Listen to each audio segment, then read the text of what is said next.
Coming up, a backcountry flying experience that's hard to believe and stemming the decline of young aviators. A tragedy for the world of sports and an innovative aircraft company, and the inspiring story of an Air Force veteran. AOPA Live this week begins in just a moment. Build and fly with the Sonex Aircraft B models. The B models offer more room and comfort, more fuel, more panel space, more engine choices, and the same great Sonex Aircraft flight characteristics. Learn more at sonexaircraft.com.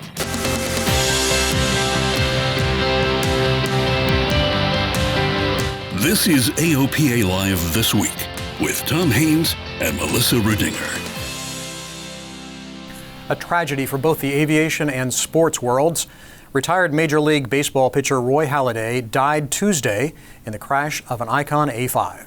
The Cy Young winner had taken delivery of the first 2018 Founders Edition A5 last month. Witnesses say the aircraft was maneuvering low over the water just off the Tampa shoreline.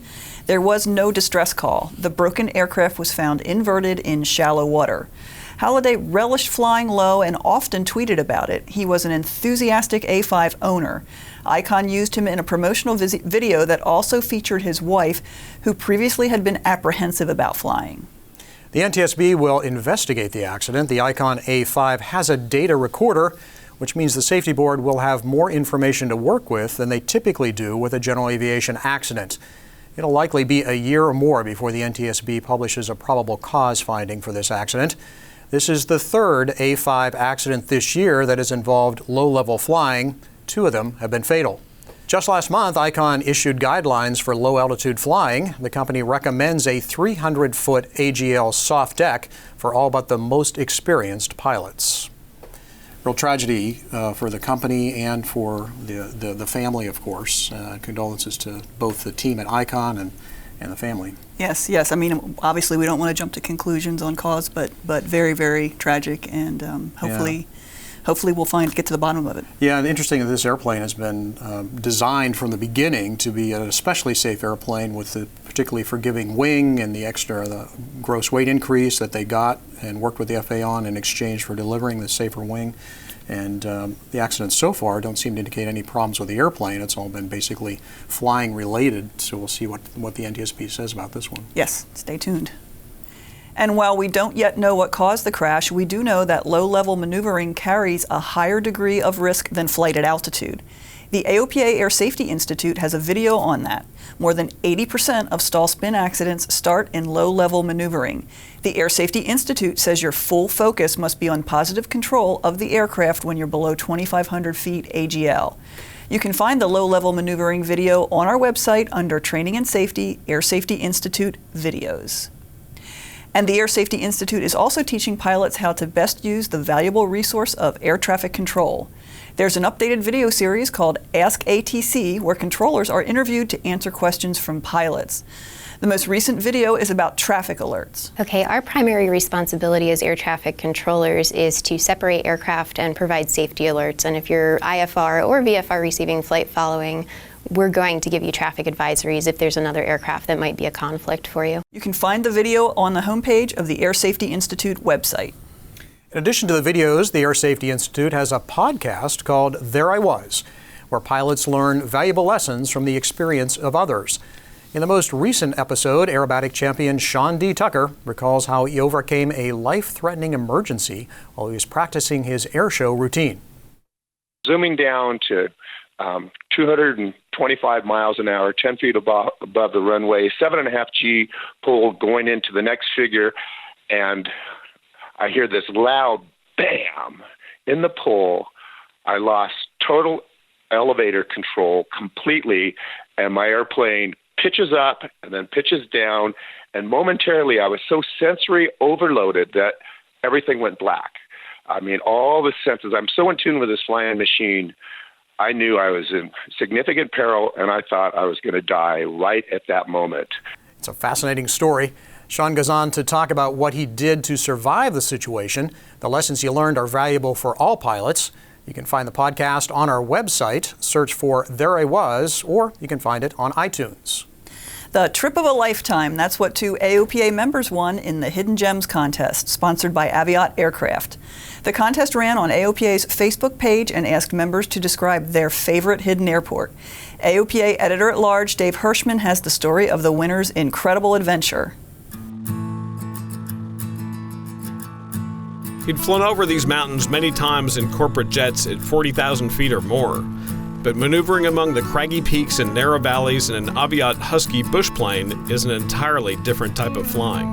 It's great just getting down in the hills, in the mountains, and seeing everything, getting to take it all in, slow down. The canyon walls are extremely close, and some of the airstrips look more like goat paths than actual runways.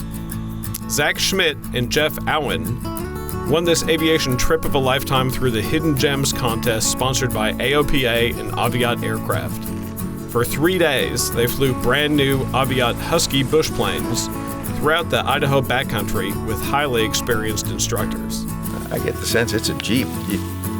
That's what I compare it to. It's you feel like you can do anything with it. You can make it do whatever you want it to do. If you get into trouble, it's your own fault. You can bounce that thing in, it's going to take it, whatever you do. It's a pleasure. They got a behind-the-scenes tour of the Aviat factory in Afton, Wyoming, and stayed at the legendary Flying Bee Ranch in the River of No Return wilderness area. It was a new kind of flying for both winners. The approach into Flying Bee, fly around that knob and drop in here, it's amazing. And then Soldier Bar, doing a canyon turn to final. I never thought I'd experience anything like that. Landing on that plateau so high above the water, that's one of the first places I'm coming back. When I looked down at Soldier Bar, I would have never imagined you could land an aircraft there. It was pretty wild. Words and pictures and video in no way convey what the experience is like being here. It was more than I could have imagined. I couldn't even begin to think what this was going to be like. Dave Hirschman, AOPA Live. You can read more about the trip in the November issue of AOPA Pilot Magazine. That does look like a dream trip to me. I want to go. The only bad thing about working for AOPA, there's very little bad, but one of them is we can't win the contests. I know, but somehow we can finagle a way to get out there and fly in that kind of part of the world. It's beautiful. And if you like watching stories like that, we've made it easier for you to see AOPA Live videos wherever and whenever you want. We've improved our behind-the-scenes technology. So you can now watch our videos on your computer, your big screen, or your smartphone or tablet. You can get us on your iPhone or iPad through iTunes, and we've recently had to change our iTunes listing, though, so you'll need to resubscribe to our new podcast channel there. Just search for AOPA Live this week. You can also find us on Roku for that big screen experience. Coming up after the break, inspiring young minds and their teachers through aviation. And the story of a remarkable veteran. AOPA Live this week continues in a moment. Did you know it's now fully legal to fly your plane to Cuba? Call the experts at Cuba Handling and we'll walk you through the process. Our team will make your flight simple and will create the experience of a lifetime. From hotels to cultural experiences, we do it all. Visit CubaHandling.com. Welcome back. AOPA is telling young people you can fly, and we're enabling teachers to help them do it. Educators from across the country are back in their schools with a lot of new knowledge. They're fresh out of the 2017 AOPA High School Aviation STEM Symposium. AOPA Live's Paul Harrop has the story. It's a crowd full of educators inside an aviation museum at an airline headquarters, sharing ideas and learning how to bring aviation content to their schools. We hope teachers walk away with ideas for next steps as they think about how to either start an aviation program or how to improve their current existing program. AOPA's Senior Director of the High School Aviation Initiative, Cindy Hasselbring, says it empowers teachers. Lou Amity teaches aviation in a career and technical education school in Phoenix. He says the opportunity to share ideas is exactly what he needs.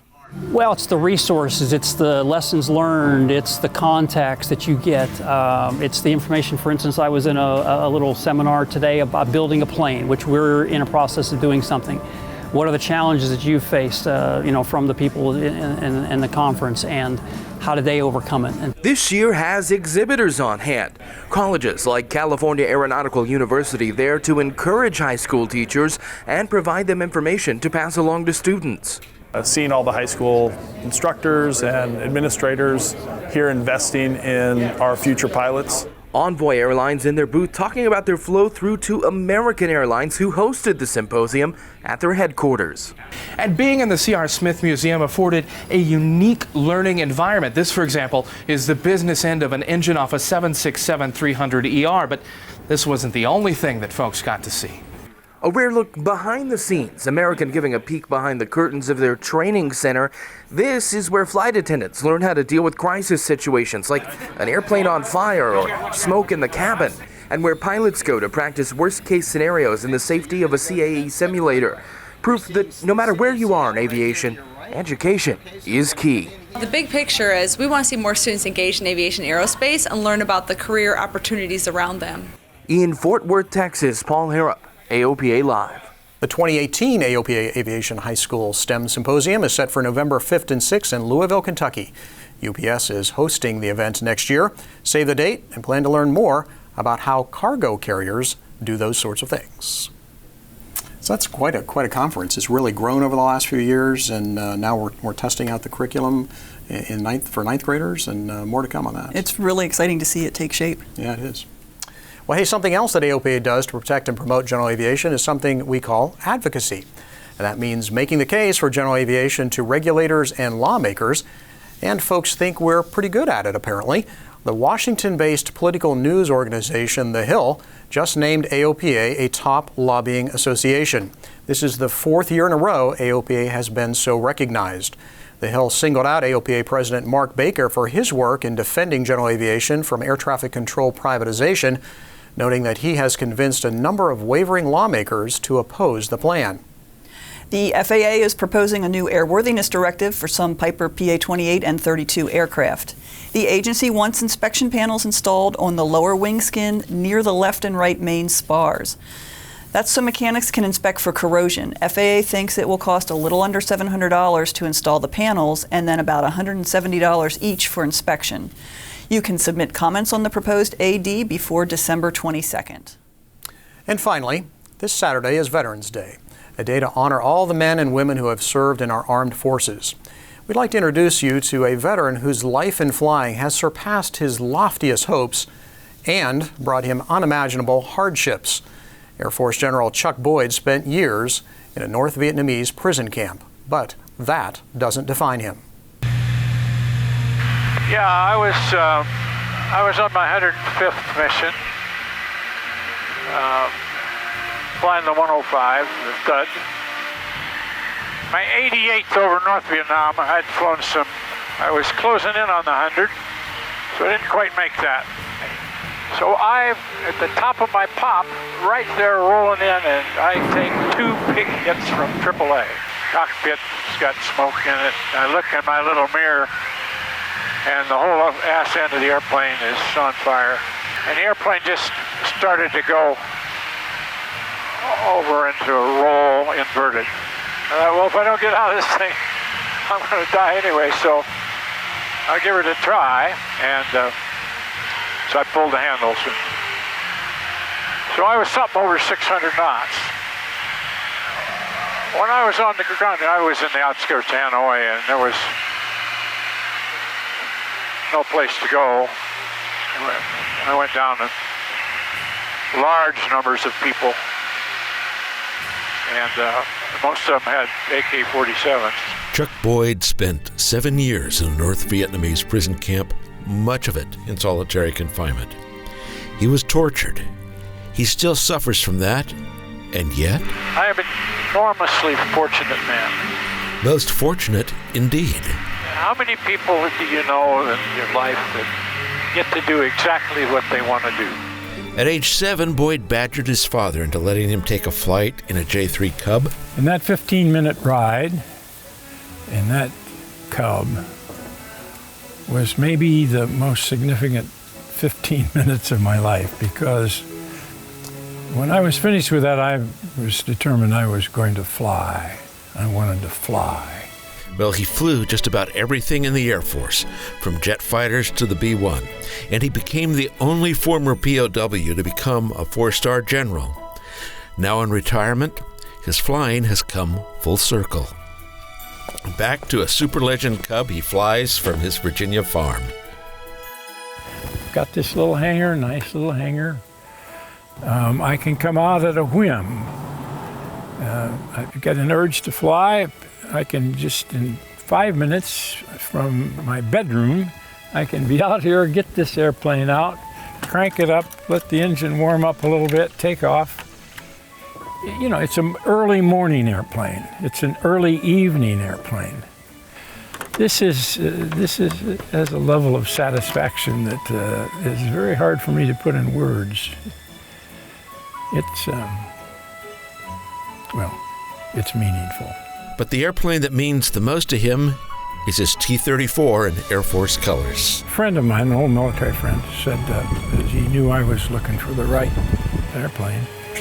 He said, "Why don't you remember you flew the T-34, and there's some of those available in the civilian sector." Yes. And I said, "Well, yeah." And then it just the light came on. It's just been a wonderful part of my life ever since. This is a natural airplane. I mean, this is. I think old Walter Beach was a genius. He built a perfect airplane. He loves flying formation.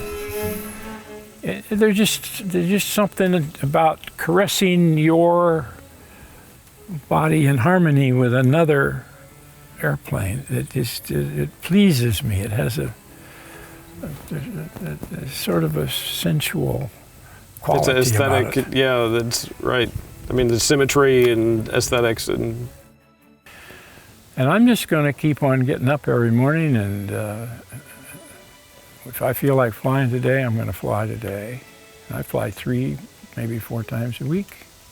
I'm going to just keep on doing that as long as my health holds, as long as I can. And when it can't, well, I'll quit. But I'll know when it's time to quit, and nobody else will.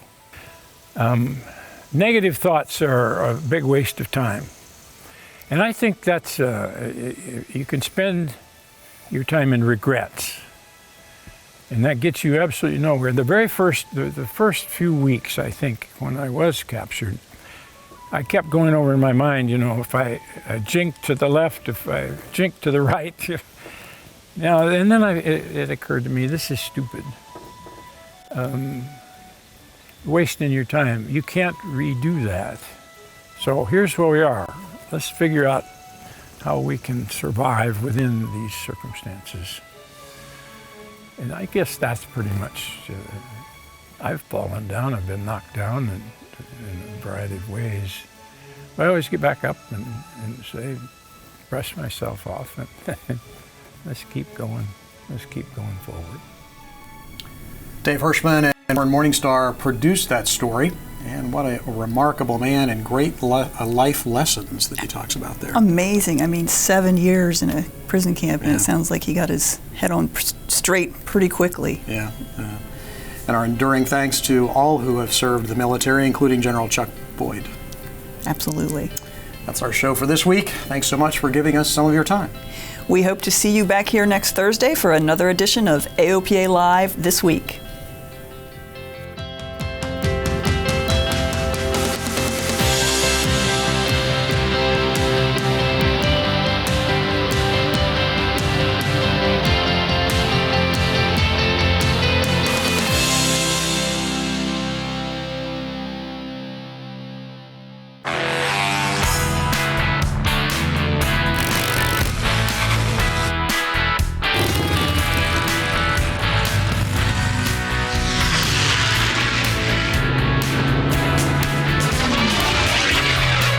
Brightline, instruments for professionals.